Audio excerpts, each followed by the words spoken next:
Hi lovelies, let's make koki, a Cameroonian delicacy made from black-eyed peas. It's so soft, pillowy, fluffy, and literally just melt in your mouth. Just keep watching. Let me show you how this fluffy koki is made. Smash the like button and let's dive in. And here we have our black-eyed peas. It's been cracked or broken already. So black-eyed peas is locally called Koki Beans in Cameroon. So we proceed to wash our Koki beans. We add in a good amount of water and we gently scrub the beans to take off the peelings from the beans. So we do this process repeatedly and we use a colander to drain off the skin that is floating on top of the water. So we just do this over and over until our Koki beans is clean. Please, if it's your first time stopping by here, please click on the subscribe button to join this amazing family where we share recipes, health tips, as well as weight loss tips. And kindly do like this video. That is so important to me. It helps the algorithm share this video to the right people. So at this moment, our Koki beans is clean. So we proceed to soak it for about 1 to 2 hours. And after soaking, it's time for us to drain and grind our Koki beans. So we just take out our Koki beans from water and transfer into a bowl. And after that, it's time for us to add in the lone ingredient. And that lone ingredient is hot peppers or habanero peppers or scotch bonnet peppers. And let's proceed to grind our Koki beans. And traditionally in our society here in Cameroon, we have our commercial blenders. So we just take our Koki to the commercial blender and just with 100 francs, we grind our Koki.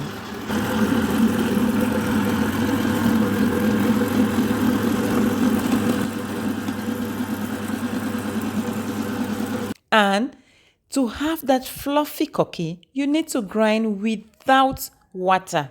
You need to grind with little or no water. Reason I prefer using a commercial blender because it's difficult to use the home blender without adding in water.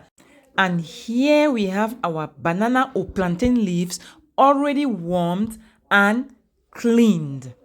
So at this point, I'll add in some salt into our Koki beans. I added in 2 teaspoons of salt. And we are going to use this wooden spatula to stir our Koki beans until it turns light and fluffy. Please take note that we don't add seasoning cubes to Koki beans. If you have been doing that, you have been spoiling your Koki. The way God naturally created Koki beans, it's like He put seasoning cubes in it already, and you don't need to add any seasoning cube into your Koki beans. I equally went ahead to heat up some oil, just heating up to lighten it a bit, not bleaching it. Take note.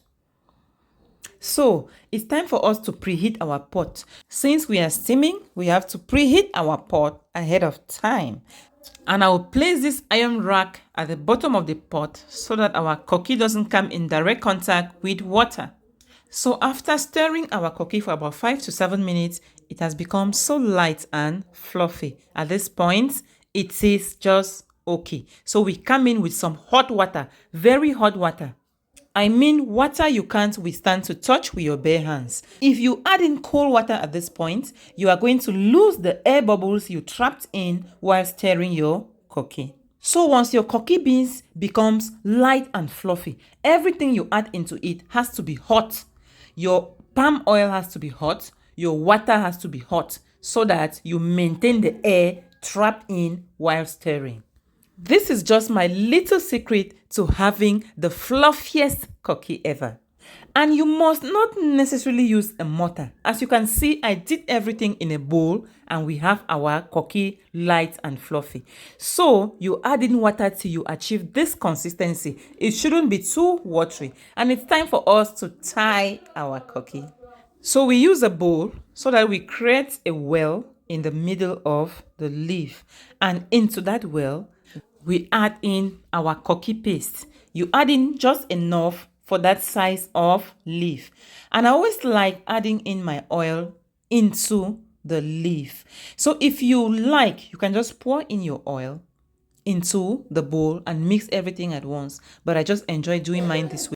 You can as well add in some vegetables at this point. But today I wanted just plain koki. Guys, you need to be generous with the amount of oil you add into koki. You know. So you mix that in well. And it's time for us to wrap up our koki.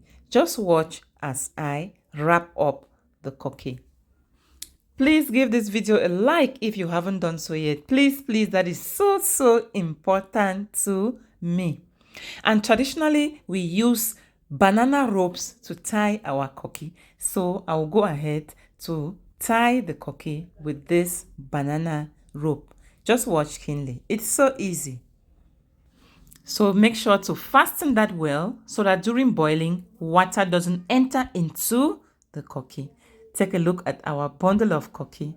So at this point, we just place it in our pot and then we continue tying till we are able to tie all the koki. If you have watched this far, I want to take this time to appreciate you. Please leave a comment in the comment section. Let me know your impression about this recipe. Thank you. So it's time for us to cover and steam our koki for at least 1.5 to 2 hours. And after 2 hours, our koki is ready. And now is the moment of truth.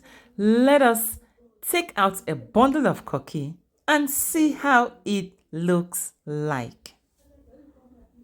So I'll just go ahead to loose up the rope and then I open our bundle of koki.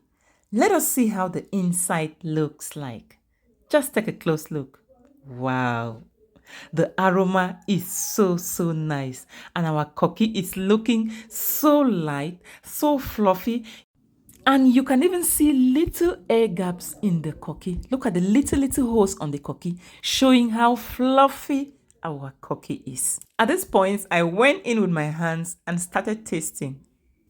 Guys, this koki turned out so delicious, and it was accompanied by some boiled ripe plantains. Take a close look. See how light and fluffy our koki is.